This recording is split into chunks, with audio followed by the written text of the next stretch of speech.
How's everyone doing today? I'm be starting Certified Menace on our favorite special slasher, Jason Voorhees. I'm doing it on Friday the 13th Part 2. Let's get into this. So the movie starts off with the final girl in the last movie. She's there having her nightmares. She's there dreaming about her encounter with Pamela Voorhees. In the nightmare, Pamela Voorhees is yapping to her about her dead son. I don't give a shit, bro. I'm not gonna show up to the funeral. Why are you telling me about someone who I hardly knew? And she's there yapping, and she like whips out a blade and she tries to go out. And she tries to go after your one like she's Michael Myers. But then the final girl, she like grabs a big oversized fire poker or some shit. It looks like something the Prince from Clash Royale would use. It literally looks like a lance. She like beats her over the head. She whacks her a few times like a fucking scarecrow. So then she runs out, and the next sequence is them two fighting outside. Pamela tries to stab the final girl with a flat pole. She tries to stab her with democracy. She's like, here, fuck you, bro. You're democratic, right-winged fuck. I don't like you, alright? I'm a liberal fuck. And they're both having their fight. They're having their WWE wrestling match. They're having their UFC cage match. And it ends with basically the final girl, she grabs a machete that's nearby and she decapitates Pamela. She just gives her that fucking zombie treatment from Walking Dead that Michonne does to them. And then we cut to Pamela. She's chilling on the lake in a canoe for some reason. I don't know. It's pretty random. It's like just a random ass cutaway. It's just like, I was fighting her, and now I'm fighting the demons inside my head on this canoe. She's just there chilling on the canoe in the lake. She's there looking up at the sky, just pondering life. Be like, fuck. I wonder how many other single mothers I'm gonna have to kill. I wonder if the mothers that I'm gonna have to kill are also gonna have the missing children and all. I might show up to them and start doing take the L on them, and then I might beat the shit out of them. You know what I mean? So then she's just there chilling on her canoe, and then Jason, just out of nowhere, who looks like he got sunburned. He spent way too much in the sun. This dumbass forgot to whip out the sun cream, so he just basically hooks around her and like kind of takes her in the water. He's like, come on, I'll show you the city of Atlanta here. You'll find lots of things to do here. It'll be a wonderful experience. So then she wakes up and she just goes to the kitchen. She's there talking to her man. It's like, ma'am, fuck off, right? I don't like you. I don't care. This is why I ran away, because your bitch ass wouldn't stop talking to me. Every time you told me to go do the chores, I was always thinking of shoving the broomstick up your ass, brush sided way, and twisting that shit around like it was a wheel, alright? I just don't like you. So then she's there yapping to her mom. She hears a noise by the fucking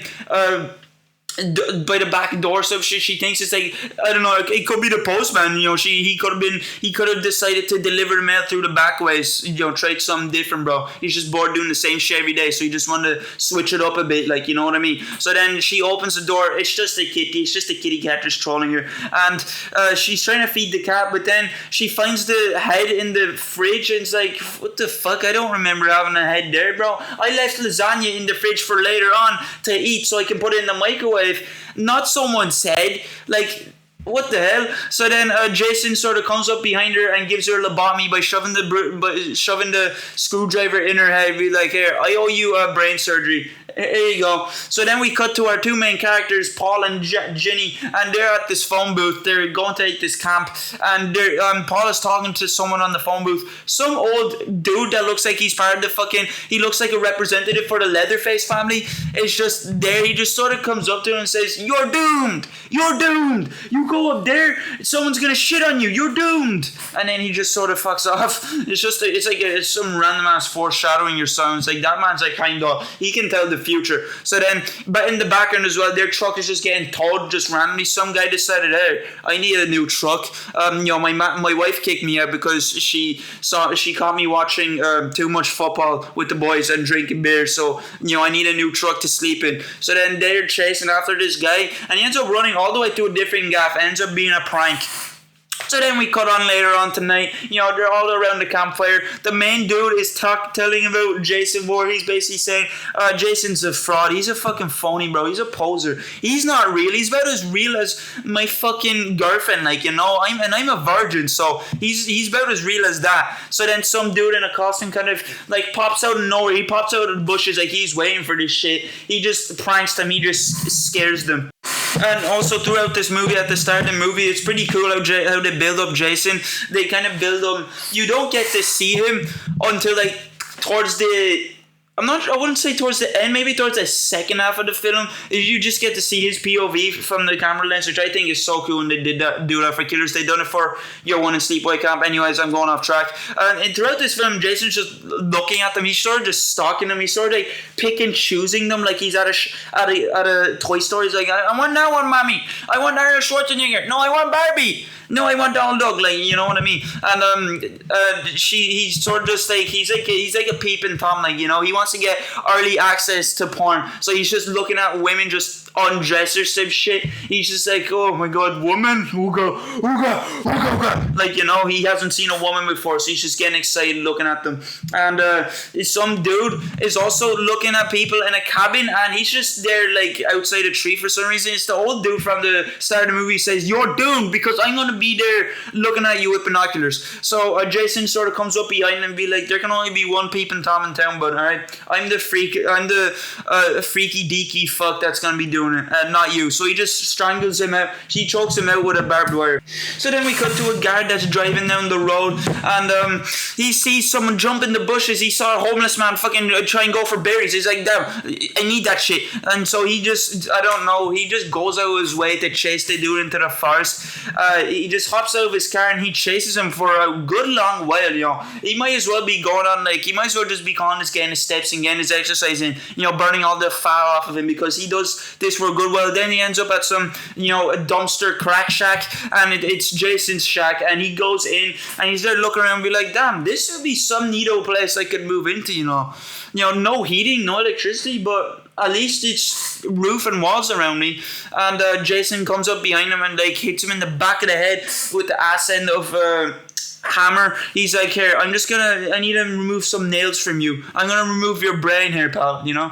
So he kills the cop is dead. So then we cut to for some reason, this is a random decision. Tara, one of the characters, just goes for a walk. She just goes for a walk in the dark on her own in the forest. You know, are they not, like, I know they don't believe in Jason or anything. You know, he's fucking fake. He's about as real as a Tooth Fairy. Like, alright, we get that. But would there not be like wild animals or some shit? Would there not be like wolves or bears or other shit that's just ready to turn you into a quick 3-course meal?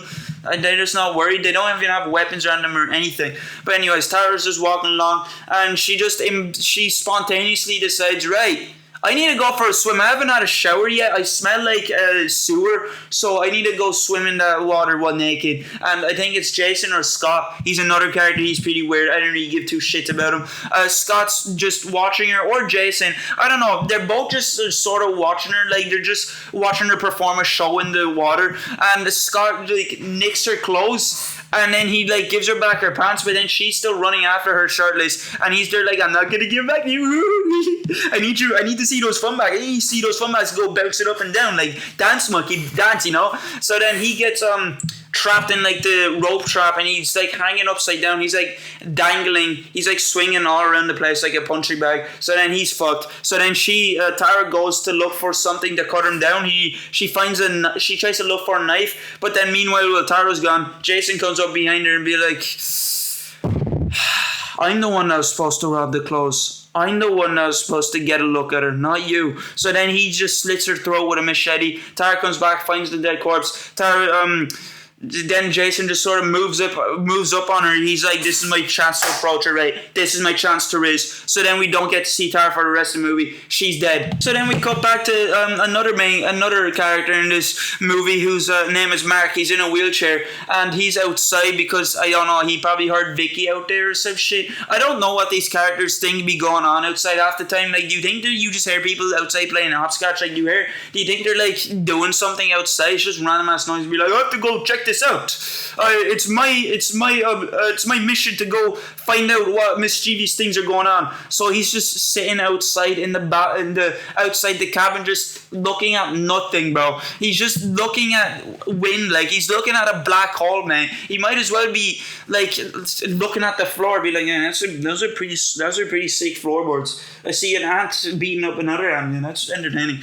So he gets a machete thrown at his face, and this is actually pretty funny. He starts rolling down the stairs like a bumper, literally like how when you were a little kid, you go down the stairs, bouncing on the stairs on your ass because it'd be fun. That's literally what he does, and that's the end of Mark. Mark got narked on, you know.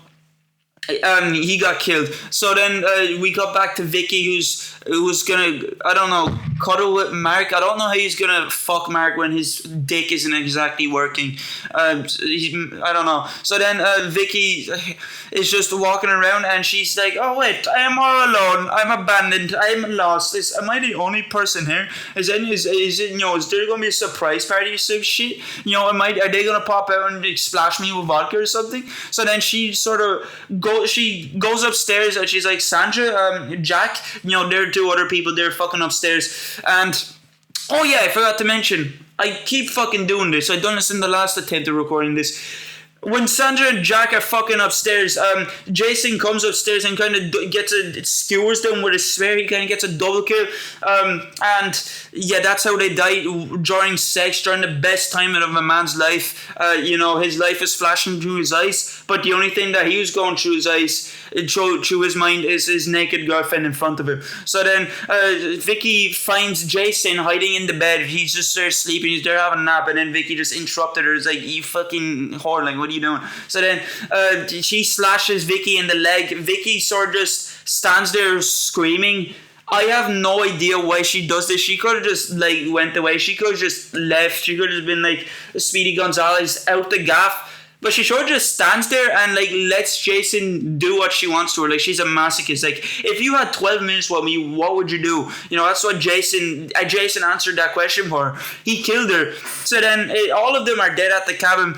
Basically, nearly all of them. So then we have the two main characters again, Paul and Ginny. They come back from the bar and they're just wondering, where the fuck did everyone go? Why did everyone decide to did everyone just go home and be like, here, this camp stinks anyway? So then they're looking around and they find the bloody bed sheets. They don't know that they're dead yet, so it just looks like they're eating spaghetti bolognese in the bed or some shit, or something that had to do with ketchup or whatever, or they're just eating a peanut butter and jam sandwich and they just spilled that shit all over the bed sheets. I don't know, or it's cranberry juice like Patrick Bateman said. And then they go downstairs. It's dark and all. Jason's hiding in the corners, and he tries to spare Jack. He tries to give the two fuck buddy. He tried to give him the fuck buddy treatment that he did to Jack and Sandra, and he misses. He tripped on some or some shit because he like misses barely. So then Paul and Jason are having their little wrestling match. They're wrestling on the ground. They're making grunting sounds and all. Kind of sounds like they're giving it to each other in the bum, just taking the turns, taking it up the hole. So then there's nothing. There's silence. And then Jason pops up in front of Ginny like a jack-in-the-box, and she's chasing Ginny, and Ginny runs to a roof. She holds the door closed. She hears silence, and she tries to go to the window to get out, and then Jason pops her like, "Surprise! I'm here for you." So then Ginny runs to the kitchen, and she locks the door. She's like, you know what? I don't need someone trying to grab my asshole today. So then Jason comes out the door with a fucking pitchfork, with a whole ass pitchfork. Man, I don't know where bro got that from. She opens a food cabinet, and that's the dead dude from the board that said, "You're doomed." I said, "I'm going to be the doom looking at you, taking a poo." So then she runs to the car. She tries to start the car off. The car's giving her the middle finger. It's like, "Hey, fuck you. I don't start for women that leave their boyfriends behind. Yeah, get back, bitch." So then Jason tries to open the door. He hops on top of the car because he wants to surf the car like a surfboard. So he sticks the pitchfork through the fucking roof, and he misses her. He's stuck into the passenger seat. Like, brother, she does not have another man beside her. Like, you could have just stuck into the driver's part. So then she sort of floors Jason with the car door, and he starts tumbling back and forth like Humpty Dumpty. He's there on the bed like a baby who needs his nappies changed. So then she's running, and she hides behind the bushes, and Jason's hot on her tail. She's able to sniff her out. So he tries to run to her, but then she gives her a nice old nut bust gives her a nice old nut bust. She kicks her in the balls. So then she's running down this path, and Jason jumps out of nowhere. He just jumps at her like a wild animal, like a fucking leopard or something, and he's just there on the ground, just like, fuck.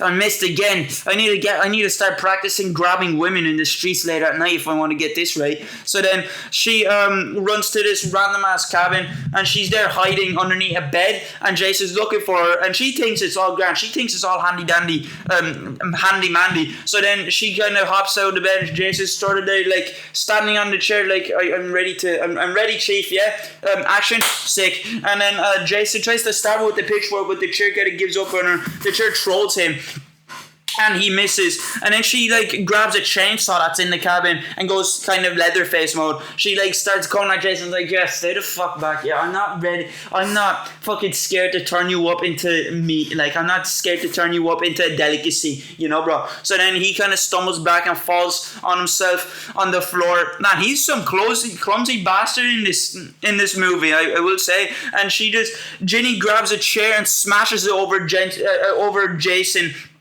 And then she sort of runs to Jason's cabin. She's like running. She's getting some exercise in. She's getting her jogs in. You know, she's running like a whole marathon. She might get first place for surviving a fucking creepy groper. So then she's hiding from Jason in her cabin. And she kind of gets cornered by Jason into this room, and she has nothing else to do. So she kind of picks up Pamela's sweater and puts it on. And Jason breaks down the door, and Jason's like, "Oh, mother, you got up from your nap? What the fuck? You're alive? Big day?" So she's like, she starts cosplaying as Pamela, and Jason sort of just falls for this because I don't know. I guess he's autistic or some shit. He got beat in the head too many times. He kind of lets his guard down. She gets her to like do the most questions. She gets her to do the most random ass shit. She's like, "A reward will now be presented to thee." She gets him to kneel, and it's like I don't know. She's gonna like fucking dunk some Krispy Kreme donuts into his mouth. Like, yeah, come on, there's your one. Good boy. He's a good dog. So then he notices his mom's head on the table. So she just Ginny tries to hit Jason with the fucking machete, but he blocks that shit. He's like, "Nope, I done my practicing of killing minors." And she gets hit in the leg, and Paul comes out of nowhere. Man just like appeared out of nowhere, just out of the wind. He like fucking abracadabra. I'm not pulling out a bunny. I'm pulling out some dude out of my hat. Yeah, don't ask how I got him in my hat. All right. So then. They're wrestling, and Jason's on top of fucking Jack. He's about to show him how it's done. He's like, "Bro, I'm about to show you a good time, boy." So then Ginny grabs a machete and hits him in the back of the neck and stabs him through the shoulder, I think. So then Pamela, and I keep saying Pamela. So then Ginny and Paul make their way to this random ass cabin. They think it's all grand. They think it's okay. Jason's, in the fucking in his cabin, being feasted on by maggots, being a 3-course meal, and Mary Barry's by fucking flies. But no, he's still alive because they hear a noise at the door. It's not Jason, it's Muffins. Yeah, Muffins the dog, Tara's pet dog. And then Jason grabs Ginny through. He fucking springs through the window like he's Freddy Fazbear or something, like he's from FNAF 2. He tries to grab her, and then it just cuts to Ginny in an ambulance, and I don't know how the fuck that happened, because it's like Freddy grabbed her, but then he's like, "Oh no, I'm just playing. It's Walk the Prank, and then that Nickelodeon show. Yeah, it's that. Fuck off back inside, sleep." And we don't know where Paul is. Paul's just disappeared. Paul decided here,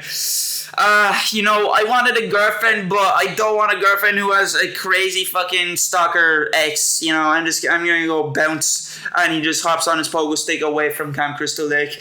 So then, that's basically how the movie ends, with Ginny going to hospital and Paul's nowhere to be seen. He's gone missing. Maybe he's living with Jason. Maybe he's roommates in his crack shack with Jason. They just play poker now and again, and they watch Looney Tunes while drinking a Bud Light. I don't know.